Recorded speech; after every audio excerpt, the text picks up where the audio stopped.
na rin yung swerte natin. Malapit na. Malapit na ngang dumating dito sa TV5 ang inaabangang serye ni Catherine Bernardo, James Reid at Maha Salvador na Someone Someday. Ipinasilip na nga ang full trailer nito. Love is supposed to be the most beautiful thing that can happen to you.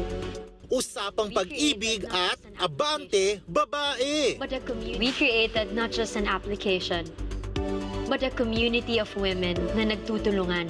Uma-advocacy. Bakit parang babae rin ang hadlang sa karakter ni Catherine na si Billy? Eksena kung eksena ang misteryosang karakter ni Maha Salvador na hindi mo malaman kung kakampi ba Di ako nagkamali talaga na iniidolo.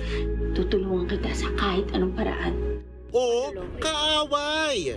Huwag mo naman angkinin yung akin. Basta, ang sigurado, best friends forever ang karakter ni Kat at James. Hey, you know I'm always here for you, right? Dapat lang.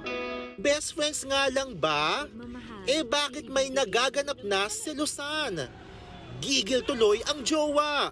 With the way you guys look at each other, yung mga higpit na yakapan nyo, konting problema mo lang, he runs off like it's life and death! Ang daming ganap. Trailer pa lang yan ha. Pero aminin nyo, super relatable lalo na sa mga single dyan na madalas intrigahin. Atake! Sinong papasa dyan?